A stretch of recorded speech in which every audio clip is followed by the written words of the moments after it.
Bonjour et bienvenue sur le podcast Endolove, le podcast qui aide les femmes atteintes d'endométriose à vivre une vie plus sereine, kiffante et sans douleur. Tu peux me retrouver sur www.endolove.fr ou sur les réseaux sociaux Facebook et Instagram, la page Endolove. N'oublie pas aussi de télécharger mon e-book pour soulager tes douleurs, il est gratuit. Alors aujourd'hui, je voulais te parler de l'art de la tisane avec ton cycle féminin et notamment pour soulager tes symptômes d'endométriose. Alors effectivement, comment déjà on fait une tisane, puisque comme je disais, c'est tout un art et il y a des petites choses à savoir pour pouvoir vraiment apprécier et bénéficier de tous les pouvoirs des tisanes pour t'aider pendant ton cycle féminin.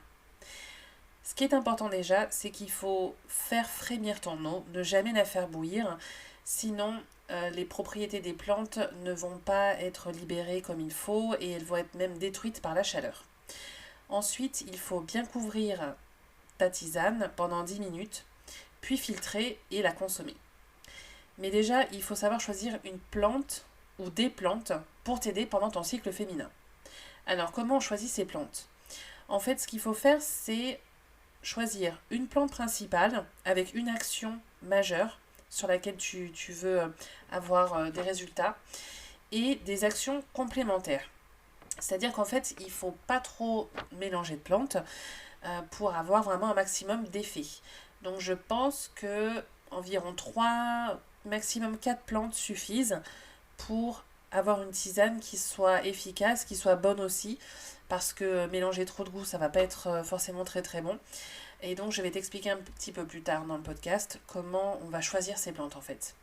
En termes de quantité, en général ce qu'on dit c'est le creux de la main pour chaque plante. Donc si tu as 3 plantes dans ta tisane, tu prends 3 creux de main de chaque plante.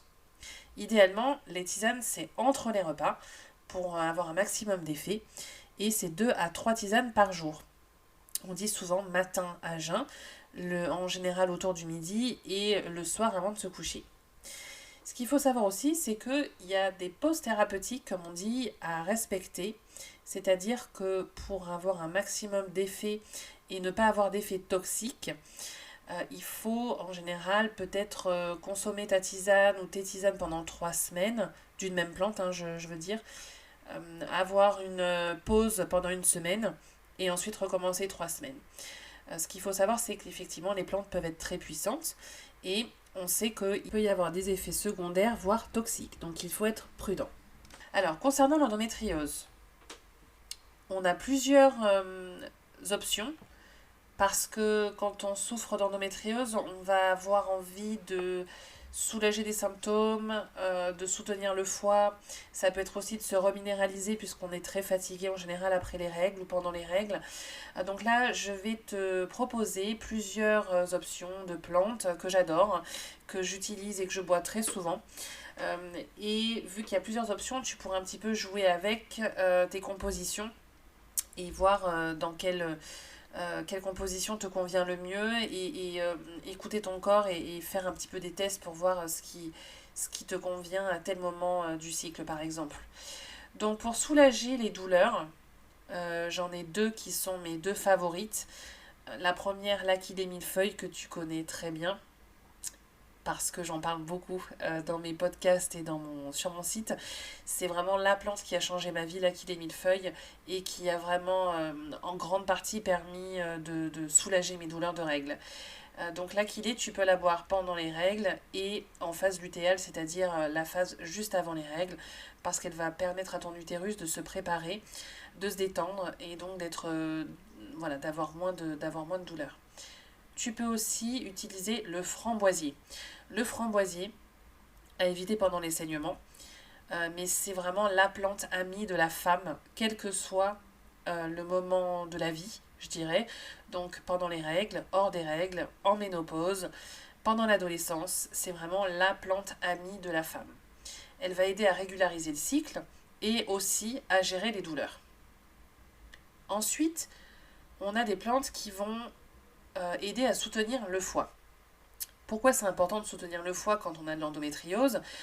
On a une inflammation constante en ayant cette maladie et le foie nous aide en fait à bien digérer les graisses et à dégrader les hormones.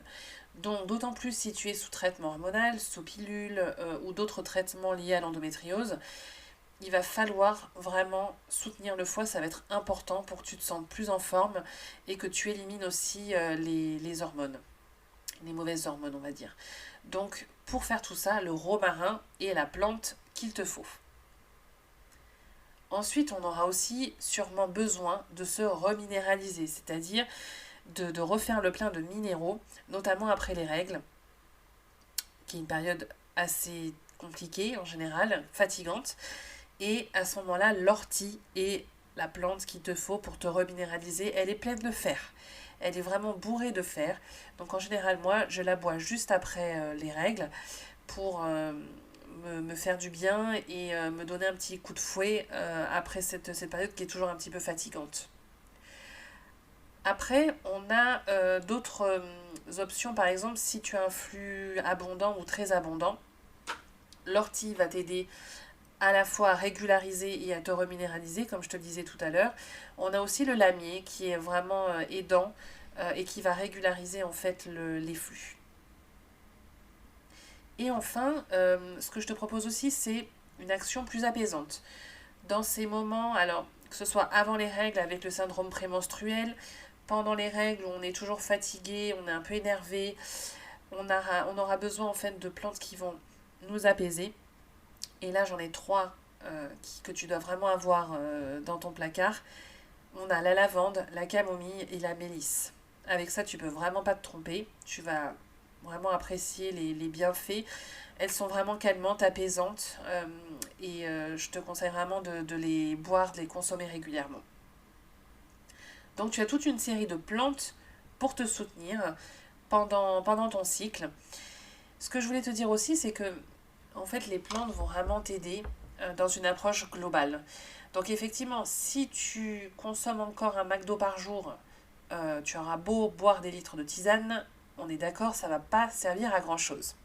Là où les plantes peuvent vraiment t'aider, c'est dans une approche holistique, dans une approche globale. C'est-à-dire qu'en fait, tu vas travailler sur ton hygiène de vie au sens large. Ça ne veut pas forcément dire tout revoir du jour au lendemain et passer de un McDo par jour, 0 sport et un paquet de cigarettes par jour, à se transformer en moine bouddhiste et consommer une tisane par jour. Non, c'est pas ça le but. Le but, c'est de revoir son hygiène de vie, petit point par petit point, petit à petit, et les plantes peuvent clairement t'aider et agir en soutien très très fort dans ce contexte-là. Alors, où les trouver ? Donc si tu as la chance d'habiter à la campagne, tu peux ramasser les fleurs et les plantes et ça c'est super et c'est un luxe. Je pense que la majorité d'entre nous ne sont pas forcément dans cette situation, donc à ce moment-là, on va les acheter en magasin, on va les acheter séchés. Où est-ce qu'on peut les trouver ? On peut les trouver en magasin bio, on peut les trouver chez des petits commerçants spécialisés, dans les AMAP, en direct chez des producteurs aussi, et aussi dans les herboristeries.